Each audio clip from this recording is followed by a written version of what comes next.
that's easy for me to say. A World Cup in India, and we both know how much money will be made. And Mohammed Nabi, he's like 103 years old. And he'll have to know. I've not watched it. I can't. There's only so much cricket. One of my favourite bowlers in the world is Ravi Jadeja, right? Now, Ravi he churns through his overs, gets through his overs, and he rushes you, right? He's brilliant at it. He's absolutely superb. You are listening to the Cricket Reborn podcast. Beyond the scorecards, beyond the boundaries. From exclusive contents to fresh insights, join us in the sport that we celebrate and breathe. Hello and a warm welcome to the Cricket Reborn podcast. We are fresh off the India vs England ODI series where Rohit Sharma's man swept England 3-0. To address the environment and issues for the English side ahead of the Champions Trophy, we have a special guest with us today. Joining me is a former England pacer, having represented Warwickshire and Leicestershire in the county. Currently, he is one of the liveliest souls you'll ever hear in a commentary box, covering mostly women's cricket. Having donned the mic for renowned organizations like Sky Sports and the BBC Test Match Special, he is also one half of the Daggers and Lids podcast. Joining me is none other than Charles Dagnall. A very warm welcome, Daggers. Arjit, it's lovely to be with you, especially here in India, where we're covering the WPL. And looking forward to having a chat and getting stuck into, maybe some of the issues that England are facing at the moment. I'm not sure if I want to, but we'll give it our best shot. Yeah, definitely. As an English fan, I know how that might feel at the core soul, but we'll quickly deep dive into what's concerning England at the moment. So, England 3-0, they've lost, and now they have to bounce back in the Champions Trophy. You have been a cricketer yourself, right? So, how do you look at the things? For example, how's the morale, and how do you inspire the other men to bounce back in a big event like the Champions Trophy? It's a difficult one because of the nature of the Champions Trophy. I love the Champions Trophy because it is a condensed tournament. It's very quick. And, one defeat can actually mean possibilities for qualification or non-qualification. And so I do love the condensed format of the Champions Trophy. The World Cup can seem like it's taking years and months and months and months, and it can sort of drag on. Whereas this is quick fire. Three group games, and then you're into the knockout stages. And so one aspect is if you start well, if you actually manage to get a victory in your first game, then that can sort of snowball effect and bad feeling within a group. And I'm not saying England have got bad feeling. I'm saying that morale can be lifted and changed in that kind of dynamic very, very quickly. When you look at performances going in, they're not brilliant, are they? Let's be honest. They've just got walloped by India in India, which of course is a very, very difficult place to go and play and to go and win in their own backyard. But if you look at the results before that, when they went over to the West Indies, they lost the one-day international series there. They lost the series against Australia as well, even though it was a little bit more closely fought back in the UK in September. So this is a side that theoretically, when you look at it on paper, and I know that games aren't played on paper, when you look at it, the talent is there. They've got all the talent in the world. Some game-wrecking talent, I would say, but it just doesn't seem to have been put together particularly well recently. Now, a bit like the World Cup of 2017, they've got the band back together with Archer fit again, Wood and Adil Rashid, so you've got that core in the bowling group, but I do worry a little bit about their depth when it comes to bowling. And also, there's a lot of chat, especially back at home, that 50-over cricket has been sort of relegated a little bit during the 100 that gets played in August. It's more like a sort of second team, youngsters playing in it. It's kind of an emerging type of tournament rather than a great deal of focus on 50-over cricket. So there's a lot of chat about that. All of that can be very quickly forgotten if you manage to put in a couple of performances. You got Australia, who have basically got no first-string bowling lineup. Mitchell Stark not there, Pat Cummins not there, Josh Hazlewood not there. Yeah. So you've got an opportunity. There are opportunities But, at the moment, how you overcome a poor run of results, winning is the ultimate, in this condensed format. You manage to get on the board early, and that can change a lot of things. So switching our attention to the Champions Trophy, and there's one thing that plenty of people are asking, and that is the seriousness of the Champions Trophy. The Champions Trophy is coming after, I think, 8 years. It started off in 1998, after 2 years in 2000, again 2 years in 2002, and slowly it began. The gap expanded. The gap began 3 years gap, then again 4 years, and now it came down to 8 years gap. So what do you reckon, Daggers? Like, how's things at the Champions Trophy? How people looking at the Champions Trophy in the UK at the moment? Well, look, I'm going to give you a really fence-sitting type of answer, and the reason is that I really enjoyed the Champions Trophy. It's another ICC event. I think there's a lot of kudos to it. You're getting the best teams in the world that are coming to play each other. And I mentioned this before in a previous answer about the nature of the tournament. It's quick and it's easy to follow, as opposed to sort of World Cups, which do take a long time to play. And people's interest in that kind of wavers a little bit. They dip in and out of a World Cup. But just because it takes so long to play. Whereas the Champions Trophy, you've got the 8 best sides in the world, bish, bash, bosh, 3 games, knockout stages, final, winner. And I like that. I do. I like that. On the flip side of this, I think the cricket calendar is so congested at the moment. You've got to ask the question, is it possible in this day and age, with the amount of franchise cricket that gets played around the world, and saturation points for cricket, the amount of opportunity that international teams do get to play with each other because they're off playing in the BBL or the PSL or the IPL or the SA20 or the 100, and there's just 5 I've mentioned. Then there's Major League Cricket, then there's Canadian cricket, then there's there's BPL and everything. So it's a tough one to gauge. I am pleased that they've got it because it is short and sharp. I think there is a small window for it. It doesn't take too long, so not much is going to. And there's not many opportunities for international teams to play for big trophies. You've got the World T20, you've got the World Cup, and that's pretty much it. Now, the World Test Championship, look, yeah, I like the concept of the World Test Championship. I don't think it's done in the best way possible. You can't have one team playing 22 Test matches, another team playing 11, and then you get to them. I think that's utter garbage. And so they've got to I think they've got to reassess that. I like the fact that they've tried to make it relevant, make Test cricket relevant, and sort of come up with a championship for it. But I think there should be a different way of doing that. So, is there a place for a Champions Trophy? Yes, I think there is.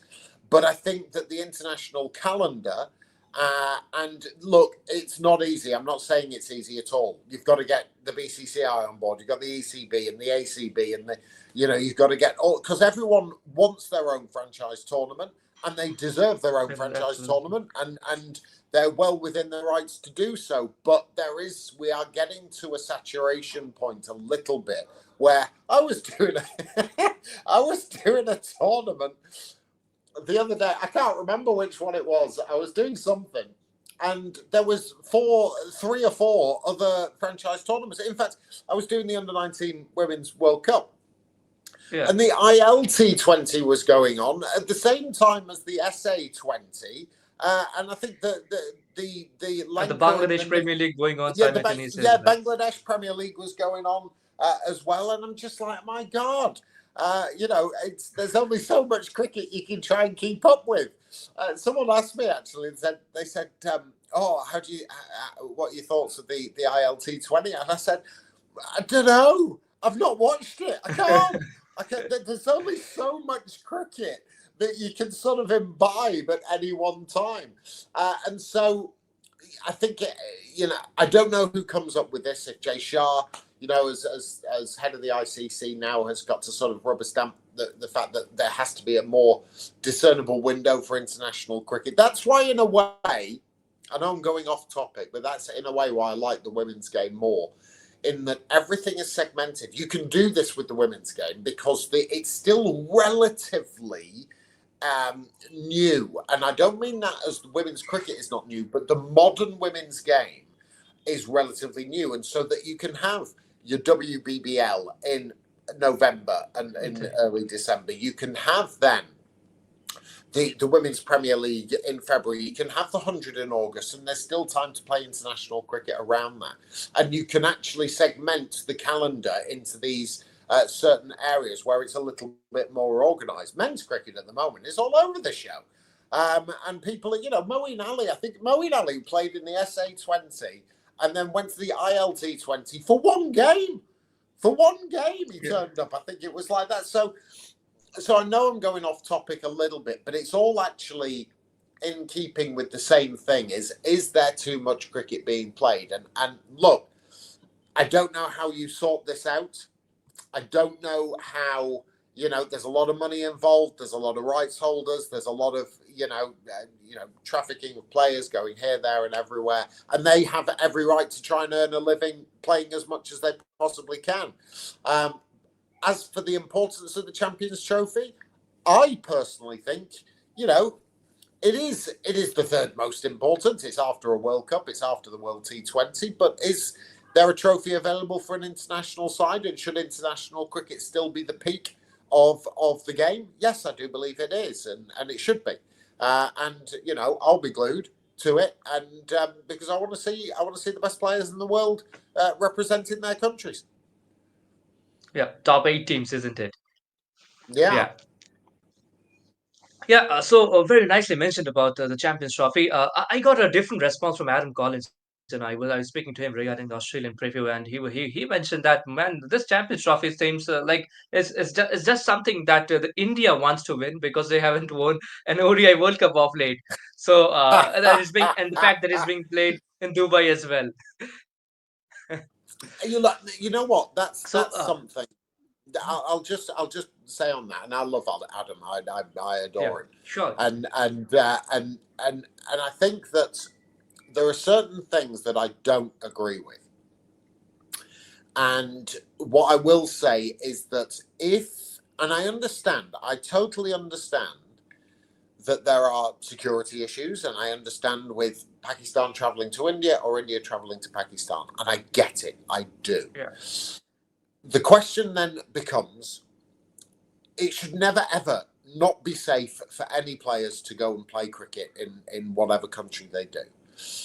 Having said that, if the ICC have chosen Pakistan to be the host nation, they deserve to host it all. And they do.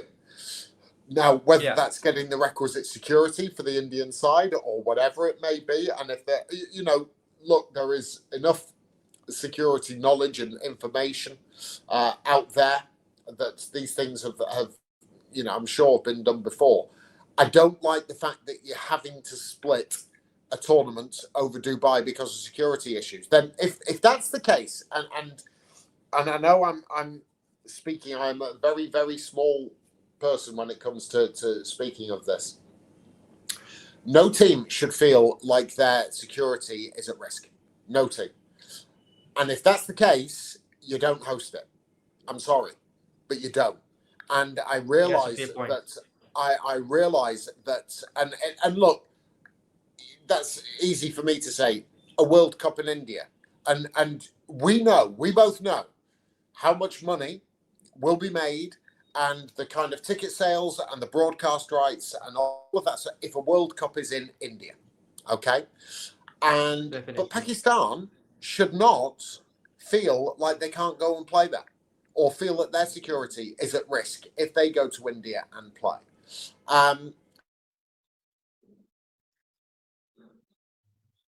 It's just the way that these things play out, and it shouldn't be the case. It shouldn't be the case. Everyone should feel safe.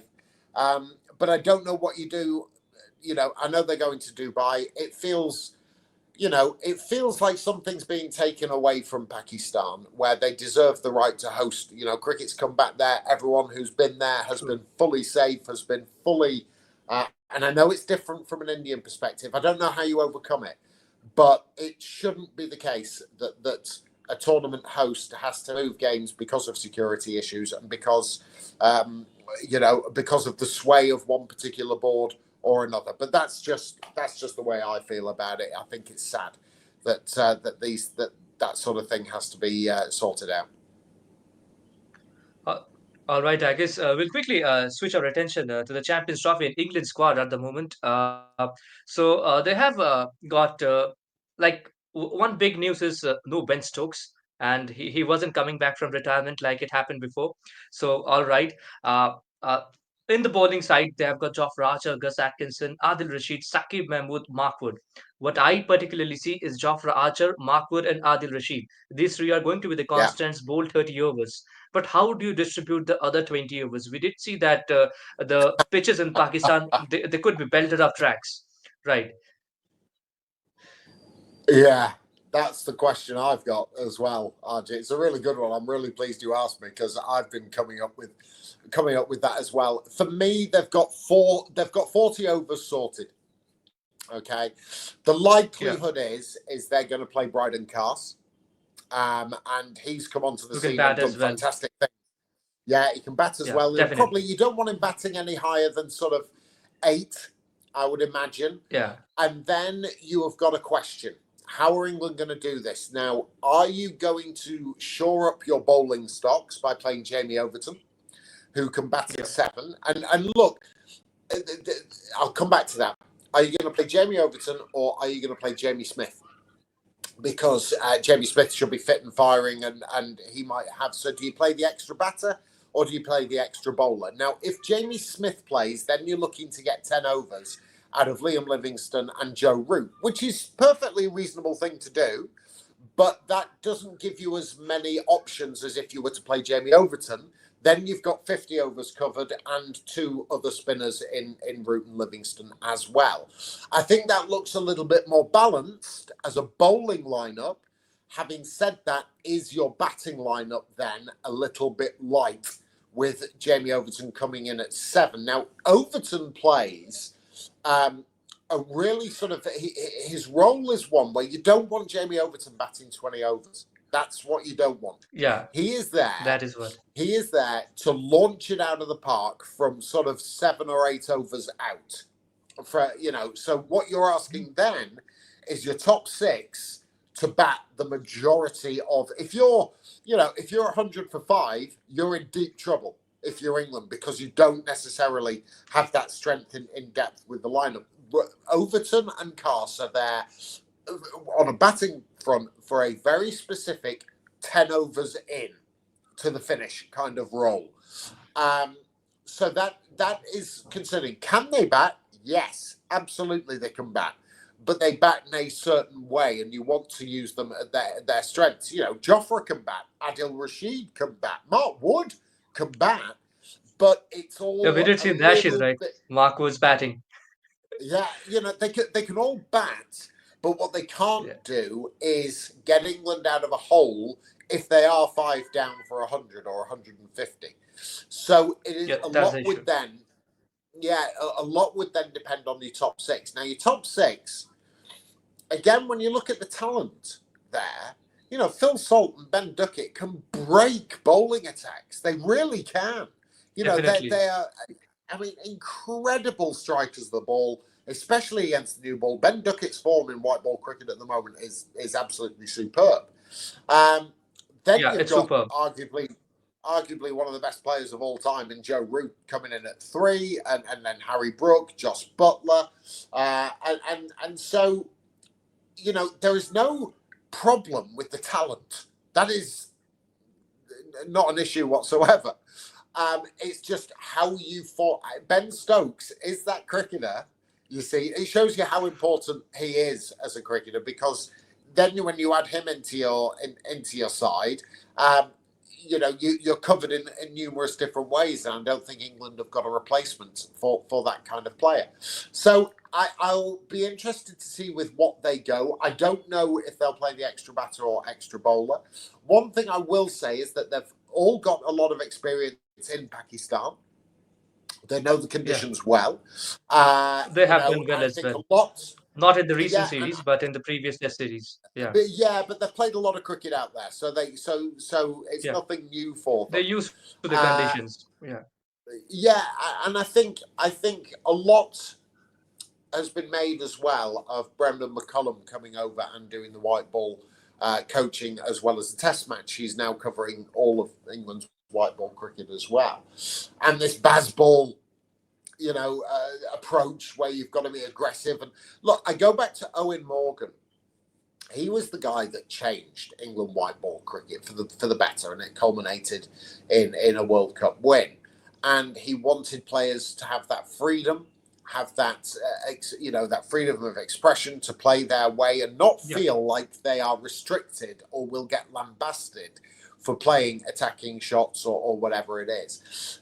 What Eoin didn't tell you, or what is very, very pertinent, is that Eoin as a captain was so switched on and alert to given situations within a game.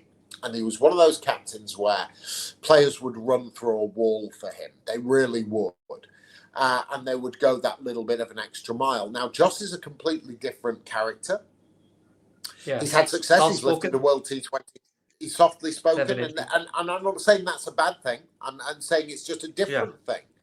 But yeah, I think that if England are to stand a chance and if they're to have the best chance, they've almost got to leave everyone alone and turn around to Joe Root and to Harry Brook and to say, you guys are our best chance of winning this tournament. And leave them alone. Let them play the way they want to play. If Joe Root plays like Joe Root, then England are going to get a total on the board. If Harry Brook plays the way that Harry Brook plays, then England are going to be, setting big, big totals. I don't, there's a lot of, true. I think Harry Brook can lead or can take a lot from the way that Joe Root plays. And it's that 3 or 4 axis. If Duckett and Salt can get them off to an absolute flyer, that's their job. That's their role. Okay, I've no problems with Phil Salt getting out to an outlandish attacking shot because that's what he's there to do. He's there to get England off to a flyer. But then I Definitely. want to Yeah, see Joe Root and Harry Brook settle in, manipulate the field, work the spinners as they can do because they've got the ability to do so, and then let that lower order explode. And if England can get to, I don't care in a way what kind of total they get to. I want them to get to 35, 40 overs, 2 or 3 down. And whatever total they are on, they can go at 10s, 12s, 14s from there on in at the death overs with the kind of attacking batting that they've got in Buttler, in Smith, in Overton, or in Cars. They've got the ability to launch it. So I think a lot depends, this Champions Trophy, on whether England go with the extra batter or the extra bowler, and the Joe Root, Harry Brook axis in that top order. And I think that's their best opportunity of causing problems. All right. Two issues. Two issues you mentioned. Like what I could make out. Two major issues, and also from the India series. That is, after the power play. Like for example, in the last 3 ODIs that in England played, Ben Duckett and Phil Salt gave them a very good start in the power play. Yeah, But the issue that they had was Joe Root didn't click, and when Joe Root didn't click, it's the other middle order batters that is faltering against spinners. For example, Harry Brook. He's an absolutely brilliant batter, a prodigy, right? But but when it came to spin, a quality spin in Indian subcontinent, he struggled. Obviously, Pakistan, we yeah, don't know how the tracks will be. Everyone's reckoning it is going to be a flat track and not the Multan rank turners. And secondly, there's a issue of batting depth, like you mentioned about the void that is left by Ben Stokes. But they had an opportunity to pick Sam Curran when Jacob Bethel was injured. But what English management did, the selectors picked Tom Banton. Obviously, Banton, he did well in the ILT20. I think he was the second Yeah, or the third highest run getter. But that's T20 cricket. And that's a top order batter. You're filling up. You already have Duckett. You already have Salt. You have Root. You have Brook. You have Buttler. The top five is filled. Where do you put in Tom Banton if he plays? And again. Jos Buttler, he also averages at number four. Butler averages 68.10. A little bit of stats at number fifth and sixth position. It's below 40, 38.08 and 34.62 respectively. But at number four, so do you also want to have Jos Buttler and Joe Root commanding in the number three and four spot to stabilize the innings, and then Harry Brook can come and just attack and play his natural game? No. There you go. There's a quick answer for you. I think I think even Jos Buttler would look at Harry Brook and go, yeah, you've got to bat where you want to bat. I think he's that kind of generational player, Harry Brook. And look, I know that some in India, they've not seen the best of Harry Brook. But let me tell you, this kid is proper. I mean, he is a serious player. And he's one of the most exciting talents on the planet. You've got to remember, he's still relatively new. We've seen a lot of him in a short space of time. We're into a culture of immediacy. And, Harry Brook comes over, plays in India, doesn't get any runs, he's no good. Well, that's utter garbage, right? And that's the absolute garbage. Definitely. He is good. It can take people some time to adjust their games accordingly, in other conditions. And so I wouldn't change that order at all. I think Jos Buttler knows his team, and I think he knows what he's got in Harry Brook. And I know he also knows what he's got if Harry Brook and Joe Root come back together for a long time. As regards the Sam Curran selection, I think I can understand it both ways.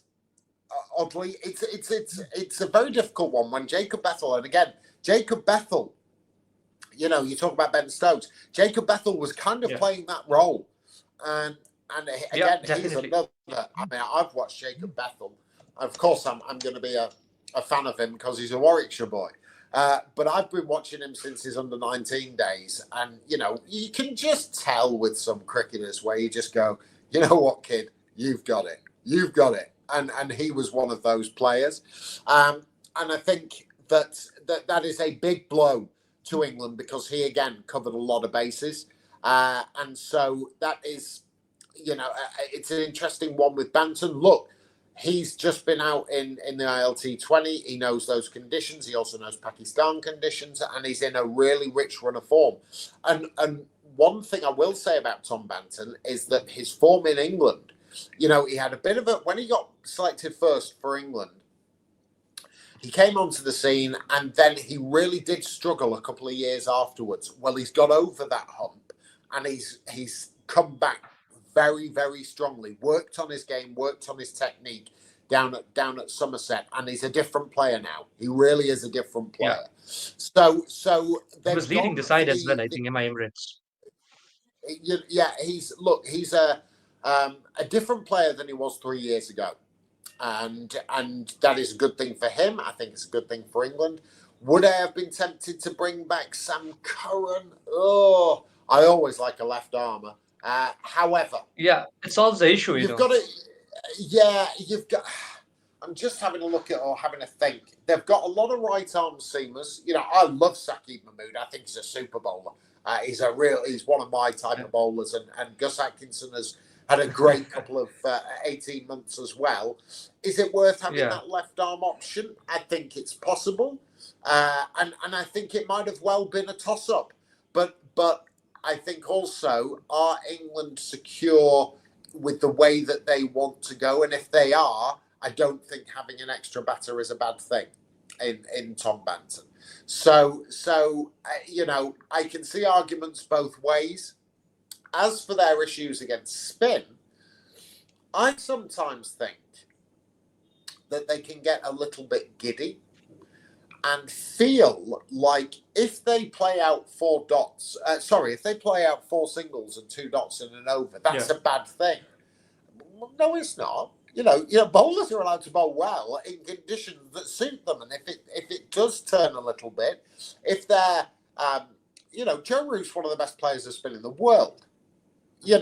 Harry Brook no doubt can play spin. Jos Buttler, Jos Buttler can play against spin. I think sometimes their undoing is themselves, actually, feeling that they've got to be going at boundaries, couple of boundaries and over, or they've got to be scoring boundaries left, right and centre against these. Sometimes you can actually milk a spinner for, 50 and 5 overs just by picking off 5 singles and over, the odd 2 here and there. That's what actually Root and Brook are really good at.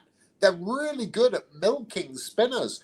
But I think sometimes... And that is important in 50 overs cricket, isn't it? Yeah, absolutely. Take no risk cricket. You feel this spread. You've got 4 in the circle. Hit the guys on the boundary edge. And do you know what? If you get a loose delivery, then put it away. That's fine. But sometimes I think England are their own worst enemy by saying, we've got to hit this guy out of the attack. No, you don't. Not in 50 over cricket. You can take one of my favourite bowlers in the world is Ravi Jadeja, right? Now Ravi he turns through his overs, gets through his overs, and he rushes you, right? He's brilliant at it. He's absolutely superb. He's deadly accurate. I was a text commentator. Really. He was a nightmare for me. Oh, well, look, he's one of those where he's on you, and I love his character as well. He's just a brilliant cricketer. I love Ravi Jadeja. And so what he does, he rushes you. He's got that chip on the shoulder, chip on both shoulders as Ravi, and he sort of forces you, almost pressures you into making a mistake or thinking you've got to do something different. Well, you can play him at his own game a little bit. Just take a little bit of time out, have a little walk over there, have a little walk, make him play to your tune rather than you to him. And one of the things about Ravi is that his name gets you out more than sometimes the delivery does. Is that aura that he has. Is it? And he's brilliant at it. I just love watching him bowl. But there is a way to counteract him, and that is by milking him. Just pick him off. He's not doing anything ridiculous. There's not an explosive device within the ball that he's sending down. He's just a left arm spinner, and he's a flat one. He's a flat left arm spinner, and he's a very canny one at that. But you don't have to try and launch him out of the park every single time. You can work him, you can milk him, and you've got to believe, if you're an England batter, and I know England aren't playing India in the group stages, but it's just an example of what we've seen. You don't have to try and launch him. You can play him out. He's India's biggest threat. There are other ways to score runs. So I think that England have not got to get caught up in this mantra of we've got to go and blitz everything to the back. No, you don't. You can work spinners, you can milk spinners, you've got the technique, you are good enough. It's actually for them to turn around and say, you are good enough to play these guys, and you've got the skills to be able to get to a very formidable total just by playing no risk, common sense cricket. Yeah, very, very nicely pointed out, Daggers, and I think that is something which we elaborated a while, and that will help the users as well. And before we move to next segment, and that is the Rank the Players Challenge, I've got one assignment for you. So you just need to do a SWOT analysis of England cricket team, of the English squad that is heading towards the Champions Trophy, for the Champions Trophy. Strengths, weakness, opportunities, and threats. 1 point each. Quickly, if you can sum it up. Strengths first of all. Strengths, I would say, are that 3-4 axis, that Root Brook axis. I think they're brilliant against in the power play, but I would say their strength lies in their top 4. That is what I would say. Weaknesses are the weaknesses are their 6th bowler or their 5th bowler. and how they do it, and the balance of the side if they go with an out and out bowler. As for opportunities, I think this is a great one for Harry Brook to showcase his talents to the world. I know he's been spoken about a lot. We know how good he is in England, and I think other countries might know, but I think that there is still a little bit of debate about him and this whole idea that he is touched with genius. I genuinely do think he is. I think he is that good of a talent. And I think that this is an opportunity for him to really stamp that, tag firmly in the minds of everybody around the cricketing world. I think he is one of those players who is generational.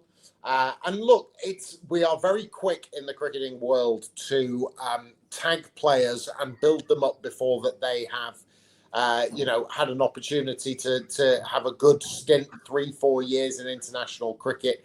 It takes some players a little bit of time to have that. But I think that this is a great opportunity for him in this sort of condensed format, and form can stay very quickly with you in if you get on a bit of a run.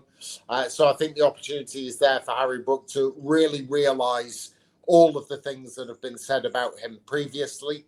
And as for threats, I still think that England's biggest threat is Adil Rashid. I think that he is, a good day for Adil Rashid, and he's so consistent now. He is, he's definitely vastly experienced. He is a lot of England's success or failure comes from Adil Rashid, and even Adil Rashid's bad games are not necessarily shockers, but he can dictate a game. He is that kind of a threat for England, and there's a lot on his shoulders, I feel. Great to have Jofra back. Great to have the out-and-out raw pace that England do possess in Mark Wood and Jofra Archer. And this is serious pace. Electric pace. But Adil Rashid is still the fundamental cog in that England bowling attack, and I think he still remains England's biggest threat. I've got last one assignment for you, and that is prediction time. Champions Trophy 2025. Who are your semi-finalists, and who do you think is going to be crowned as a champion?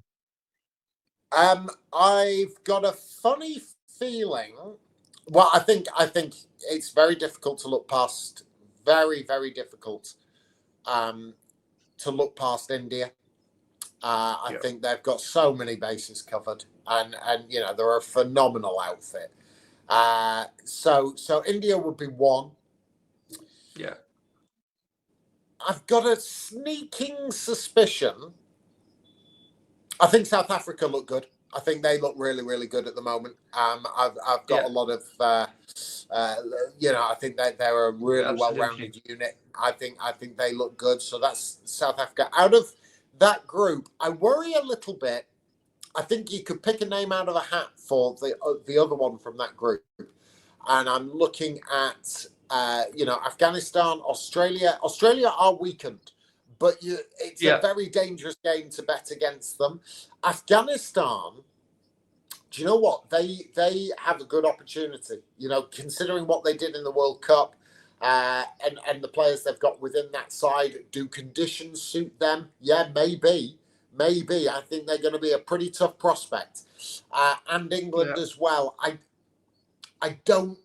hope I'm wrong, but I don't see England qualify. I'm going to go Afghanistan. I'm going to go Afghanistan, South Africa from Group B. Africa. In Group A, India, obviously. Then we've got Pakistan, New Zealand. You've got Pakistan and Bangladesh. And Bangladesh. I will go with. I don't like this. Bangladesh are inside in transition a little bit. They've got the young bowlers who look good, but I don't know if they're ready to make that leap. Pakistan hosts. They've got one game obviously away in Dubai, where I'm going to actually go with New Zealand. I think there's a huge amount of talent in New Zealand, Yeah. and they've got a lovely blend of youth, experience, and yeah, I know Lockie Ferguson's not there and stuff, but I still think that they've got match winners within that side, and it's a very dangerous game betting against them. So you'll probably find that I'm wrong on every other count because my prediction qualities are useless. But I'm gonna go with, of course, dangerous betting against Australia, isn't it? I'll stick to your guns, Dagnall. I'll go Afghanistan, South Africa, India, and New Zealand. They're my seven. And who do you see as the champions? I know better than to bet against India. I will go with. Yeah, now they've got a monkey off the back after winning the T20 World Cup, and maybe that could be it, isn't it? They're a serious side. All right, Daggers, it was lovely to have you out here. Lovely moment at Cricket Reborn podcast to have you out here. Always a pleasure talking cricket with you. You're a lovely personality, as I rightly mentioned during the introduction. And maybe in some days in the future, again, we get to collaborate together on some occasion, maybe on women's cricket, and a little bit of guitar from you. I know you're a guitar freak, and maybe you could turn up with your guitar on occasions. Maybe so. But it's been lovely talking to you, and keep doing your thing, and ploughing the furrow for podcasters, and it's been great talking to you, and we'll do it again sometime. Yeah, thank you so much, Daggers. Thank you so much. For everyone watching, make sure to subscribe this channel. And yes, do not forget to follow Dagger has his own podcast with the Daggers and Leeds Cricket Podcast. Make sure to follow him. Make sure to watch those videos. Make sure to tune in. And yes, I'm pretty sure they are covering women's cricket and global cricket in another level. Make sure to do it.